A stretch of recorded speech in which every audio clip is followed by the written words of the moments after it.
Why hello you amazing beautiful people, and welcome back to another first time reaction video. So I have been asking for loads of recommendations where I can react and watch the history of anime. You know, how did anime start? What is the story behind anime? What was the development in anime, like the big studios and everything? I don't know.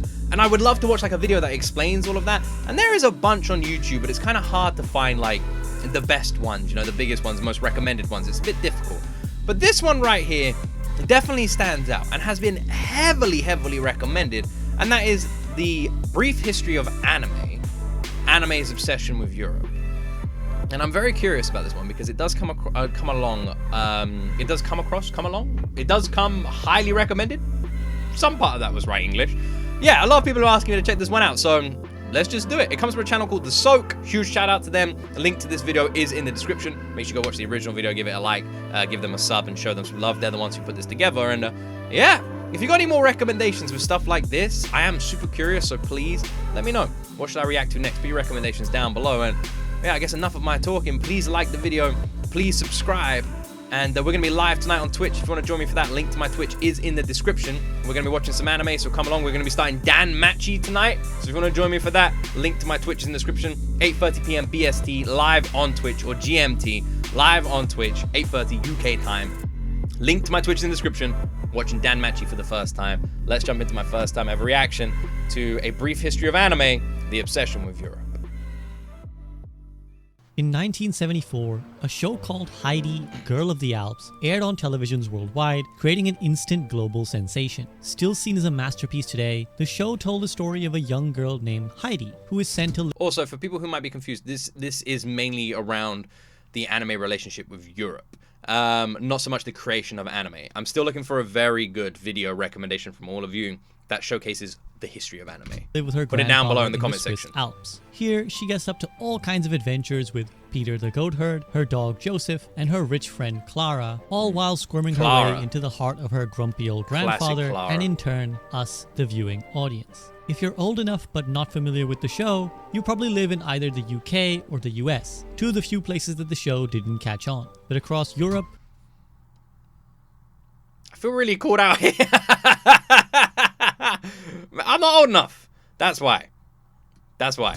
The Middle East, that's the only reason. South America, South Africa, and Asia, this show was a huge hit. As someone who grew up in India before moving to the UK, I have incredibly fond memories of watching this show even in the 90s. And my family still nostalgizes about the days that I watched innocent shows about little farmer girls and not violent anime featuring gratuitously big-boobied ladies. But what neither they, nor I, nor most of the viewing world realized at the time was that this was an anime, one of the first truly global anime. And one of the leading figures involved in its creation was a then unknown Hayao Miyazaki, who would go on to create an animation house by the name of Studio Ghibli. The creators were in fact so keen on telling this story authentically that Miyazaki himself went on a scouting mission to Switzerland and throughout Europe to make sure they depicted the environment and characters as accurately as possible. You've got to love that. You've got to love it because that explanation where it's like to a lot of people they don't know it's anime. I had that growing up too. Pokemon was on the TV here, Yu-Gi-Oh was on TV here, you know, and all these series that I didn't realize were anime, you know, and have just been like dubbed. You don't know, and when you're a kid, you just don't know. ところがいわゆる場面設計をやった宮崎駿はですね、ただ見て回ってるんですよね。景色なり、着ている服なり、建物なり、食器なり、ただ見てる。それを彼は一生懸命記憶してハンティング取り入れた。But why was this 1970s anime made in Japan so keen on retelling an old Swiss children's novel? I mean, the original story is from the 1800s. And why do so many anime from then till now, and especially now, with the likes of Attack on Titan, Vinland Saga, and Frieren, all seem to have such a fascination with Europe? I mean, it's not like in the West, we make loads and loads of shows set in Japan. Only the odd film or TV show here and there, and they're almost never based on retelling authentic Japanese literature or folklore. Yeah, usually, they're just white guy ends up in Japan stories. But in anime... Usually they're just a white guy ends up in Japan story. I just had this image of like Hollywood execs. So we got this idea for a Japanese movie. Okay, let's hear you out. So our main character is this white guy. Let's call him Bob. So Bob ends up and is like, wait a second. Wait a second. I'm gonna stop you there. I love it. Here's the money. Go make the movie. Europe, or fictional places that are substitutes for Europe, are such a common setting that you probably didn't even think about how normalized that is until I just mentioned it. So what's going on? Where did anime's fascination and maybe obsession with Europe come from? Well, I'm about to tell you. But it's a bit of a long story. He's about to tell us. So settle in. Let's settle in. Shout out the Soak. My first time reacting to one of your videos. I'm excited. Nowadays, when we think of weebs in the West, obsessing with Japanese culture and fetishizing the allure of Japan, we often make the mistake of assuming that it's a one-way street. But Japan itself has long been fascinated with Europe too, in its own way. Before we talk about anime, we need to talk through some important... That does make me feel a little bit better, alright? It's not us who's obsessed with Japanese culture. You guys, you know, obsessed with us too. It's a two-way relationship, alright? It's two-way. It's not just us. historical context. For those who aren't aware, Japan went through a period of isolation from the rest of the world called Sakoku, which means closed country, and it lasted over 200 years. During this time, which spanned from the early 1600s till the 1850s, Japan didn't allow any Europeans or generally foreigners to enter the country except... Now, I want to pause just to say I did actually know this, and I know this because we did a reaction to A Brief History on Japan. And if you haven't checked out my reactions, that you absolutely should. We went over Japan's history. So this was actually something that was mentioned in that video.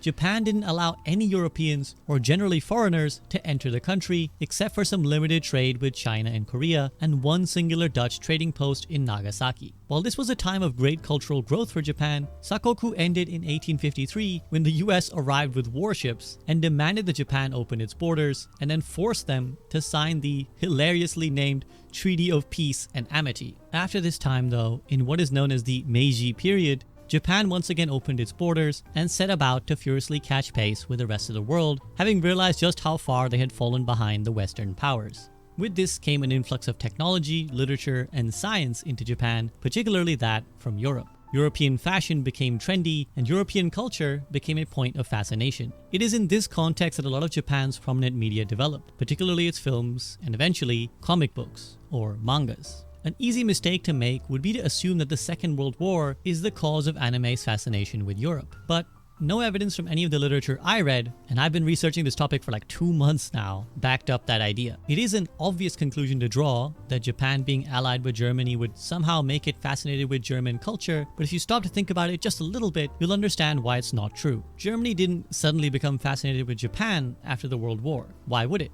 The alliance was purely militaristic. There was no exchange of cultural ideas, and there was no time for it. There was a global conflict going on. Living in the UK, we didn't suddenly become a lot more interested in France's culture, thank God, just because we were out. What the fuck was that? What was that? Poor France catching strays. What the hell? What the hell? I love the English and the French's relationship. I love it. I love it because I know so many like wonderful French people, and I feel like there's like a good sort of banter between the two nations.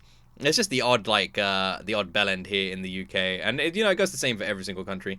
But no, I love that. That was such a random. If you're watching this and you're from France, just know I'm a British person, and I love you. All right, I love you. You come here, I'll give you some lovely British food. It's definitely all right over here. Trust me, it's all right. What are you talking about? We didn't suddenly become a lot more interested in France's culture, thank God, just because we were allied. Also, I'm just saying, you would like. Why would you zoom in on the beautiful French lady? Come on, what are you talking about? In the war, nor Russia. Instead, Japanese film and media developed itself during and after the war, with animated cartoon films being used for war propaganda and also for entertainment. They were massively influenced by works from all over Europe, particularly France and Russia, but had its own style and Japanese grounding and influences that doesn't too. Look like anywhere the medium in slowly Europe. evolved into the styles and aesthetics that resemble what we would now recognize as being anime. Eventually, they became a commercial product, with manga being purchased by thousands of people, and with television, those stories began being converted into TV shows, which is when the boom of anime really came through in the 1960s and beyond. Part 2. Early anime. This is a really good video, 60s is when anime started to find a lot of commercial success both in Japan and abroad in the US and Europe. First with Astro Boy, which was the first anime film to be released in the US, and later in the 1970s with Space Battleship Yamato. Here's where we start to see the establishment of a certain trope. Is it Yamato? I thought it was Yamato. Wasn't that a battleship in World War II? A Japanese battleship? That would follow in a lot of anime thereafter. The adventures of young male protagonists in conflict-oriented Speed worlds, Racer! which we now see as a staple Naruto! in shonen anime like Naruto, One Piece, or My Hero Academia. But it's actually shojo anime where our interests lie. Stories about young... Attack number 1. We may actually be watching My Hero Academia once we finish Mob Psycho 100, by the way. Maybe. It will go up to a YouTube vote and you guys will get to decide on it. I have to wait and see. Women targeted at a young female audience. While young boys enjoyed space operas about intergalactic war, young women in Japan were much more interested in stories about people, everyday interactions of love, jealousy, and friendship. And this is no one wants to watch people. We want to watch space battles, baby. People battles, lame. Space battles, now that's cool. Where Europe comes into the picture. Since the beginning of the Meiji period that I spoke about earlier, young women in Japan were already fascinated with European fashion and aesthetics, and early shoujo anime reflected this, the large number of them taking place in European settings. But one fascinating and surprising reason why early shoujo anime set their stories in Europe was that it allowed them to explore otherwise forbidden themes, such as homosexual love and female empowerment. As legendary critic Frederick Schott writes, foreign settings create an exotic quality, with storybook scenes and fashions, and allow heroes and heroines to act in ways that are not always socially possible in the Japan. female empowerment a notable makes example of this kind of a lot of was The sense Rose now. of Versailles, a manga which eventually got turned into an anime and is set in the French royal court, just before and during the French Revolution. That Initially, the show explains why a lot of Studio Ghibli movies have like main protagonists like female characters as well who just like kick ass. Actually, does make a lot of sense. follows the biographical story of Marie Antoinette, the last queen of France, but soon pivots to the real main and fictional character of Oscar Francois de Jager. And this is the point I will acknowledge that I'm pronouncing words in like 4 different languages, so please forgive me if any of my pronunciations are way off. Oscar, And that goes for me as well.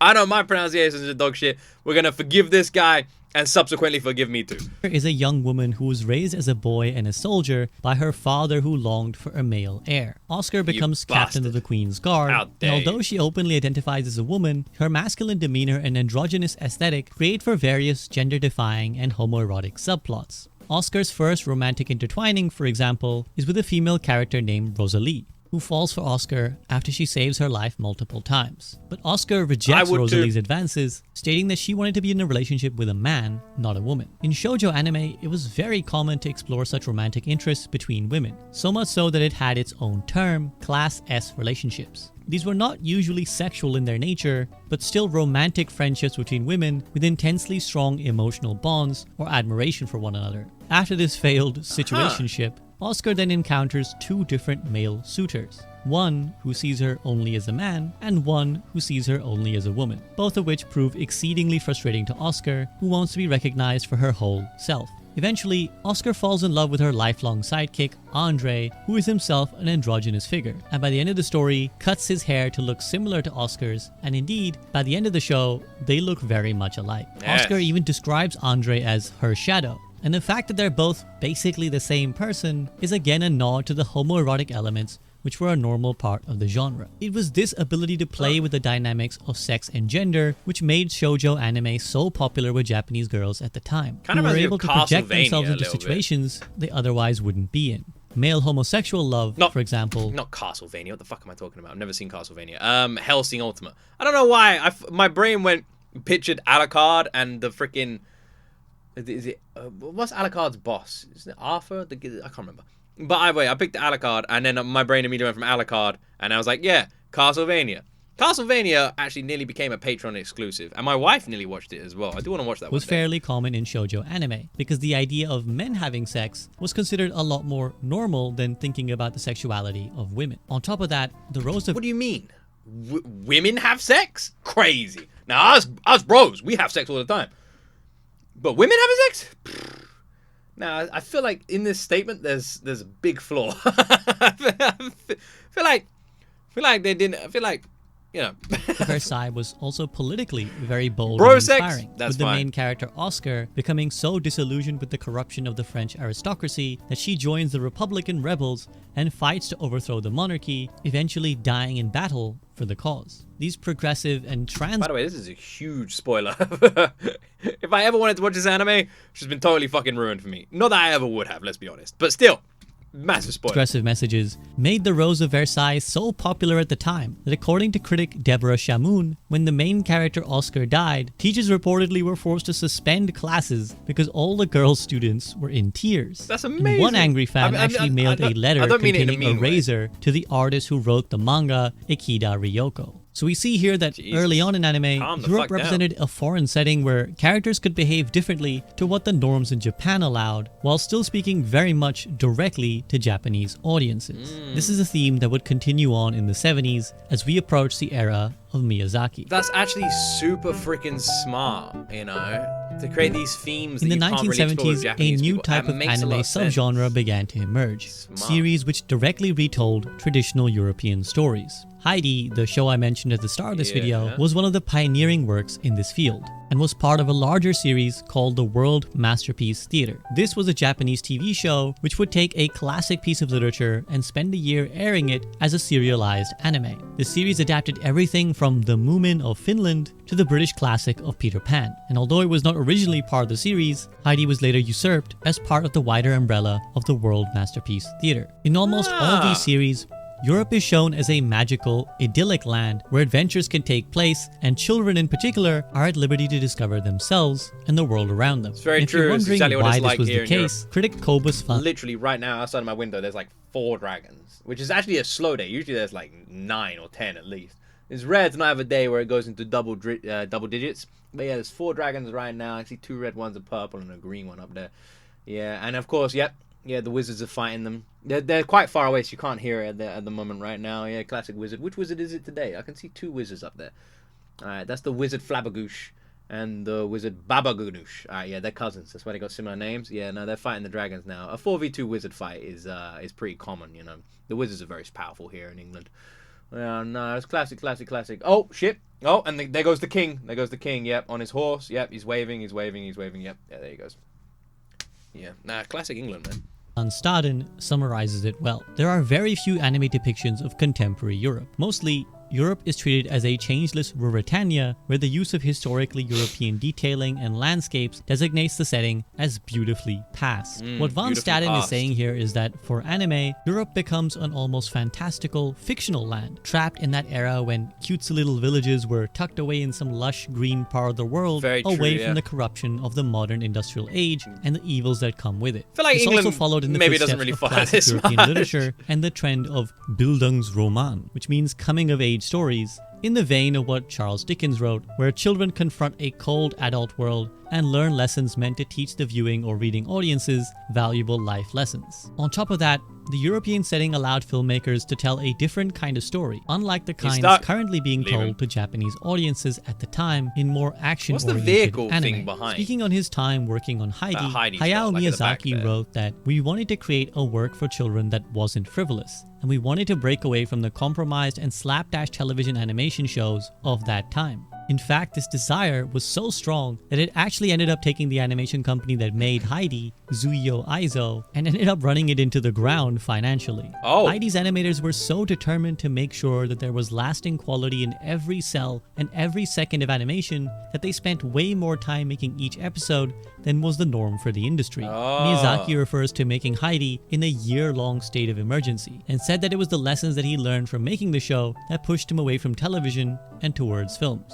It was only then that we came to understand the danger of television, he writes. Television repeatedly demands the same thing. Its voraciousness makes everything banal. We realized that television required our state of emergency to become a normal condition. The only way to have a long-term relationship with television is to lower the level of production quality to one that can be sustained. Though this was obviously tragic at the time, it's also something we can perhaps be grateful for now, because it's ultimately what leads to the creation of Studio Ghibli in 1985. Founded by the It makes a lot of sense when you consider that, like, the television dynamic is always going to be one of pressure, you know? Pump out the content, people need to see it, this is a weekly show or whatever it is, you know, go, go, go. So that does make sense, you know? It's going to be one of pressure, going to be one of, literally, yeah, pressure is the best word I can think of, you know? And that's what happens, where you get this pressure, and that pressure always falls down on the people who sadly are down the pecking order, and you're the higher ups, and they're pushing, you got to animate quicker and quicker, which is what leads to a lot of the issues we have today, sadly. Legendary figures of Hayao Miyazaki and Isao Takahata, who had worked together on the show Heidi. As should already be apparent by now, Miyazaki in particular had a great personal fascination with Europe and made several research trips across various parts of the continent, from Wales to Stockholm to several places in Germany. It is these varied influences that would eventually become the iconic Studio Ghibli style, which most of us can now recognize at just a glance and has influenced so many anime since. But unlike Heidi, where Switzerland was a relatively specific but rural utopia, in Ghibli films we start to see a change in emphasis. Miyazaki uses all these places that he had visited and taken pictures of and turns them into one beautiful amalgamation. For example, if we look at Kiki's Delivery Service, which is one of my favorite films of all time, we can see that the locations and architecture aren't particularly matched with any one European location. Instead, it's a mix of various European aesthetics, but also some fantastical and anachronistic elements, making it hard to place exactly where or what time period the film is supposed to be set in. The same can be said of Howl's Moving Castle, which on top of having magic, of course, also has things like gliders and various steam machinations, which have gone on to massively influence steampunk and basically... I liked Howl's Moving Castle, but it's definitely not one of my favorite Studio Ghibli movies. The freaking ending I felt was very strange. So yeah, but I loved the art style, and I did enjoy the story, but I thought the ending was a little bit bizarre. Like the last 20 minutes were a bit strange for me. I haven't seen Kiki's Delivery Service, although I do really want to watch it though. Create another subgenre where a vague hodgepodge Europe is often the setting. Critic Danny Cavallaro writes that this all comes from the Japanese concept of Akogare no Paris, the Paris of our dreams, which refers to an elaborately fantasized Europe as seen through the Eastern eyes. This is actually quite funny because this idealization of Europe, pushed heavily by Miyazaki amongst others, has actually resulted in a specific phenomenon called Paris Syndrome, which is a... Yep. That's really funny. Yeah, Paris Syndrome. The idea of, more simply put, it is a disappointment.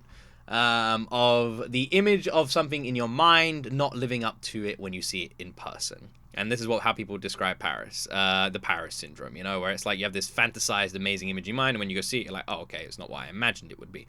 And this isn't just the case of Paris, so I'm not like, I feel like this is the case for like a lot of places. But yeah, I'm sure it's about to be explained as well. The term coined by a Japanese psychiatrist to refer to the cultural shock. I never knew it was originated in Japan, though.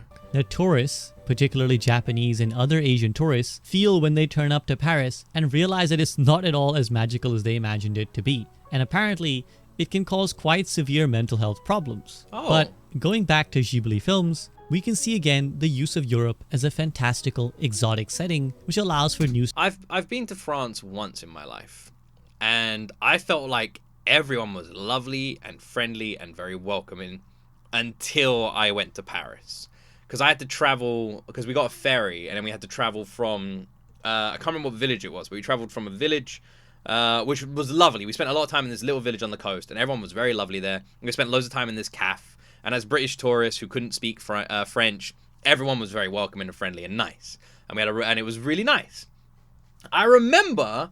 And this is true, by the way. In this village, we turned a corner, and it was one of the weirdest things I've ever seen in my life. And I've never been able to find it online. This is a true story, and this is no shade against France. I don't know what was happening, but there was an entire street filled with dog poo. Not joking. An entire street. The whole street. Dog poo everywhere. And I'm literally not exaggerating. One of the weirdest experiences I've ever had, and if it wasn't for my dad and my brother being there at the time, I would have thought I dreamt it. But to this day, we still talk about it, and we call it like the famous dog poo street, because there's no dog poo anywhere else. But for some reason, this one street everywhere, and I don't know why. Yeah, I don't know why. It was like 15 years ago, maybe we went, but yeah. But anyway, that village was lovely.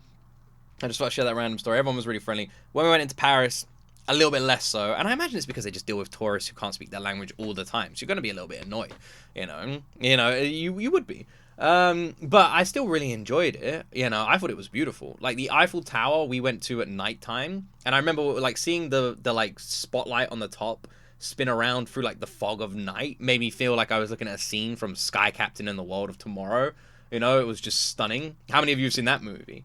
And yeah, and I would say like a couple of like there was rude people in certain instances, but honestly, it was just it's the same as anywhere else. You go into London, you're gonna have way more rude people in London, and that's coming from a British person. Stories to be told, but there's also something new being done, which is that I the thought it was idyllic European setting city. is often corrupted by the advancement of technology. Films like Howl's Moving Castle and the early Ghibli work Castle in the Sky are explicit warnings on the dangers of technology, Castle in the Sky particularly is militaristic fantastic. technology. While both films start off with wholesome and idyllic settings, these are quickly destroyed and the peace ruined by people who use the fruits of human advancement. Castle in the for Sky their is own one of my selfish gain. favorite Both our main Ghibli characters, movies. Sophie and Pazu, respectively, have their lives turned upside down by these bad actors. These, of course, have strong parallels to Japan's Great own militaristic movie. history. Going back to what we spoke about earlier, after the end of isolationism, once Sakoku ended, Japan rapidly rushed to both modernize its technology, but also its empire, and taking a leaf from its European influences, began to invade and conquer various parts of China and East Asia. Rather than necessarily set these films in Japan and make the message more blunt, but also more antagonizing, one possible reason for setting anime in Europe is that it allows the social critique to be more generalized and also one that is more universal. And with so much of this militaristic behavior originating from the European powers, it made added sense to tell these stories in a European setting as well. This again is a major theme that continues in the steampunk genre, where the dangers of technology are often central to the story. And even outside steampunk, the European setting can still offer a great window into those same critiques. Full Metal Alchemist, which is often listed as one of the best anime of all time, Let's be real, it is one of the best anime of all time. Doesn't need to be your favorite anime. Everyone has different tastes in anime, but absolutely is one of the best anime of all time. touches on these very themes. It's amazing. It follows the story of two brothers, Alphonse and Edward Elric, obviously Germanic names, in the fictional country of Amestris, which is clearly meant to portray a militaristic Germany. In their world, alchemy is a science which allows alchemists to transform objects from one form to another, as long as they follow the law of equivalent exchange, which is that they must provide something of equal value to transmute an object like they do. The older brother, Edward, is recruited by the government to become a state alchemist, which he hopes will allow him to conduct research on returning him and his brother to their original bodies, which themselves were lost during the reckless pursuit of scientific advancement. But the government merely uses its alchemists as human weapons for militaristic expansion, and the brothers soon learn the dark world they've been dragged into. Disturbed by what they see, they began working on ending the current regime and to fix the wrongs they see in the world. As we get closer and closer to the It's weird that they say they began on ending the current regime. That's not really how I look at the story of Fullmetal Alchemist Brotherhood at all. But that definitely is a theme. But it's not the main theme. Like, the way it's been summarized here makes it sound like it's the main theme of the show. And for me, it isn't, you know? It's a lot deeper than that. You know, it's not like they discovered the corruption within their military and then they decided that they were going to end it. That wasn't really the themes. Although, in a way, it is as well. modern day of anime, the reasons for the European Maybe settings become I increasingly just diverse, look at it a bit as we differently. see in examples like this. But the influences of their origins are still also very clear.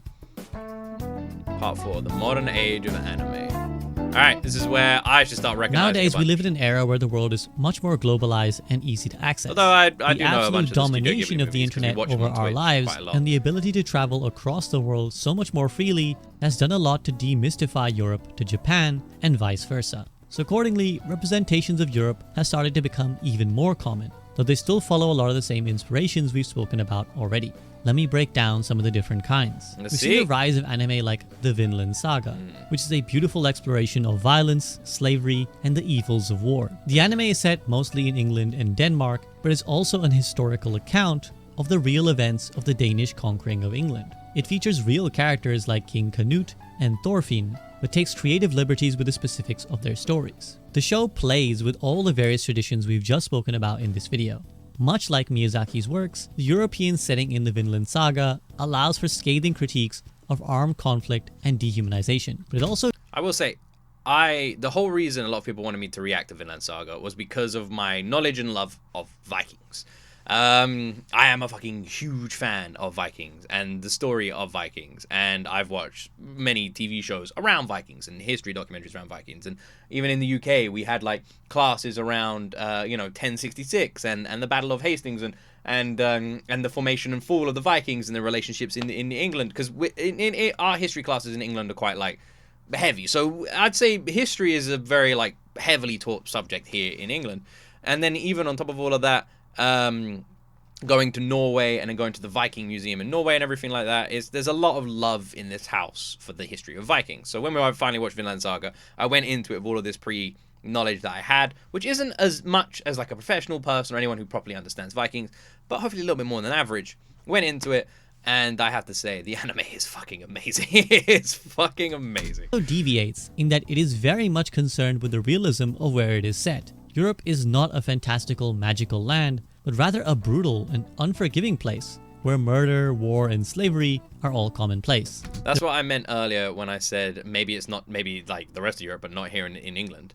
Our history, sadly in England, there aren't any like these hidden villages of luxury and mountains and hills and happy. That doesn't exist in this country. Our history is long, bloody, and dark, and that is the truth. The British history is like, because we're a very old country, you know, super old.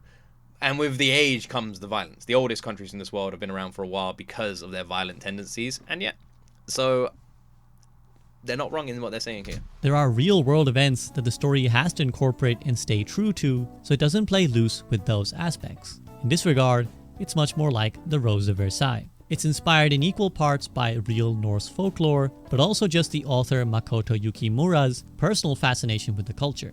So overall, we can say a show like the Vinland Saga represents the Japanese desire to tell stories inspired by the local tales of European cultures. More traditionally, we have anime like Attack on Titan, which although clearly not as wholesome as Ghibli films, is essentially following in the same tradition. It follows the same beats of the European setting being a mishmash of various European countries, with Germanic names like Eren Jaeger and the clear Nazi parallels, all the way to the Norse influences for the Titans. But a different reason for the European setting in modern anime is actually just the exoticism of Europe. In the popular anime One Piece, for example, we have an entire arc set in the fictional setting of Dressrosa, which is an island inspired by Spain and Spanish culture. The main villain of the arc, Don Flamingo, should tell you everything. I'm worried a little bit about spoilers here. I'm really worried a little bit about spoilers. I don't want any spoilers for One Piece, although it might be a while till I watch One Piece. I really don't want any spoilers. Hold on, let me just do a little fast forward thing here.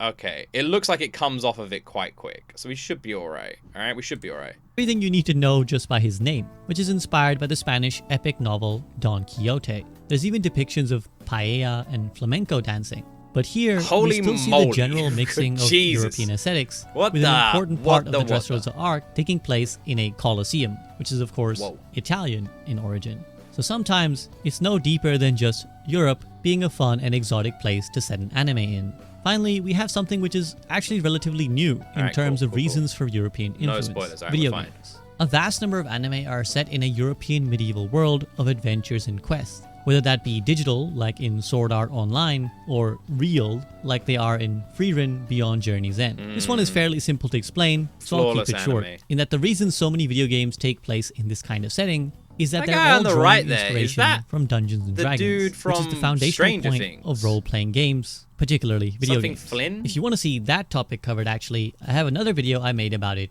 here, and you'll find the link in the video description. But it's not news that video games are very popular in Japan, and so it's only natural that with the action-adventure RPG genre being so heavily set in this kind of period and aesthetic, that many modern anime would also want to explore that kind of world. This is especially true in the isekai subgenre, which is a genre characterized by the fact that the main character is suddenly transported from the boring real world to a new, often literally magical world of knights and dragons, like in the show Jobless Reincarnation. I feel like I've watched so much isekai now, like so much. Like, I feel like every anime I watch these days is an isekai. Like, it's got to be like one of the most popular categories of anime. I feel like I feel like I'm never not watching one. Like, we just finished The Sentence of a Bookworm, and then we're starting Danmachi. I don't actually know if Danmachi is an isekai. We're starting that tonight on Twitch. I don't know. I never do like research going into them, so I guess we'll see.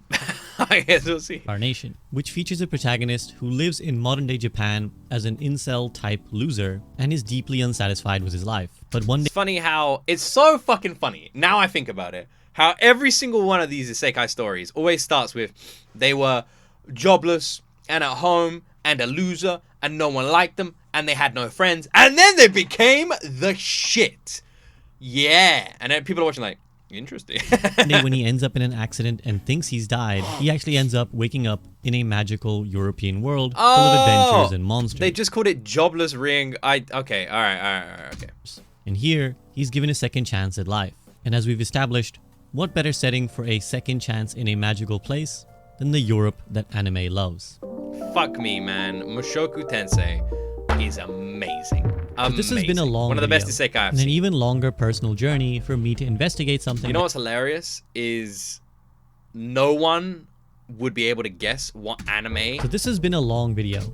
this is from unless you've seen it, which is fucking hilarious.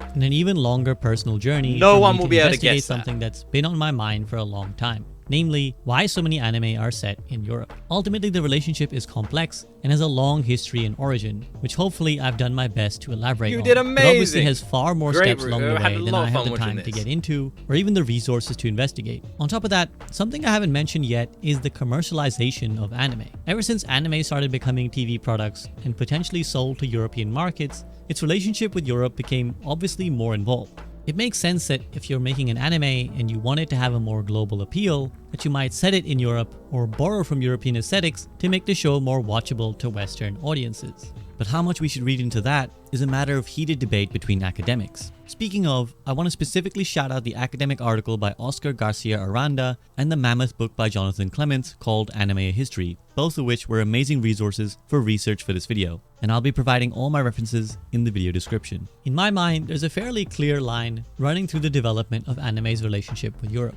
starting with the general cultural fascination amongst Japanese people, to then the use of Europe as a place for speaking on taboo topics in shojo anime. From there it evolves to the exploration of European folk tales and children's stories, to the Ghibli model of a fantastical magical Europe, which also leads to the industrialized steampunk themes that offer a chance to make social critiques. Finally, we have the modern era, where all these influences kind of mix, and we also get the addition of video games, which bring with them their own fascination with medieval Europe in particular, Is that Sword Art courtesy Online? of Dungeons & Dragons and other role-playing games. So there you have it. I hope you've enjoyed this video because it has truly been a labor of love. And if you have, then please like and subscribe and share this video so that it can reach a wider audience. Also, if Absolutely. you'd like to support me directly, head on over to the Patreon link in the video description and you can earn yourself some benefits too, like your name in the end credits. I want to thank my current patrons, my community, and my editor Priscilla, without all of whom this would not be possible. Please check out the other videos on this channel, and if you have any topics you'd like me to cover, do drop them in the comment section below. But that's it from me. Thank you for watching once again, and hope to see you very soon. What an absolutely amazing video. Huge shout out the Soak. You have got yourself a new subscriber, my friend. I'm giving you a sub right now. Right freaking now. Amazing video, very well put together, showcase a lot of knowledge, and boom, you've got a new subscriber. I absolutely freaking love that. I absolutely freaking love that. That was awesome. Don't you think so? He crushed it. Absolutely crushed it. What a fantastic video. I am so impressed with that. Hold on, let me just check my subs here. Yeah, I've just shout out the Soak. If you want to go check out their channel, a link to the Soak's channel is in the description of this video. Go check them out. Go watch the original video. Give them a sub. Give them a like. Go support their video. They're the one who put all the effort into making this video. So make sure you guys go show them all the love they deserve. So I wanted to check out a video that was the history of anime, and I stumbled across this one. It's been heavily recommended, and it's done pretty well. And I can see why. This video does give us a brief look into the history of anime, but mainly focuses on the anime relationship with Europe, which is actually something that I never realized how curious I was about. But it makes so much sense. The ideas of exploring these taboo topics, that if you showcase them as like people in your own civilization, your own country, doing these actions, it may be a red flag.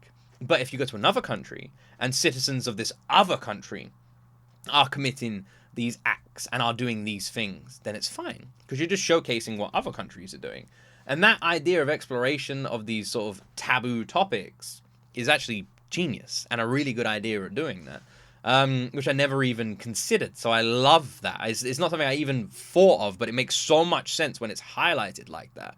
Like, it's brilliant. It's a really intelligent idea. And of course, the exploration of the idea of the modernization of weaponry and arms which again makes a lot of sense. Japan opening up its borders, you're going to have a lot of conflict within the nation itself, where people are going to want to stay more traditional and not, you know, follow technology and not advance. You know, they're going to want to be more traditional, which is why Japan, as a landscape and a civilization, has a lot of that across its country, has a lot of ancient traditions that it's never left, that it's maintained the adoption of, and a lot of practices as well, despite being an incredibly modern country. It is probably the best showcase of a country in this world that has somehow managed to stay so unbelievably true to its past, but still proceed to the future and keep those two hand in hand.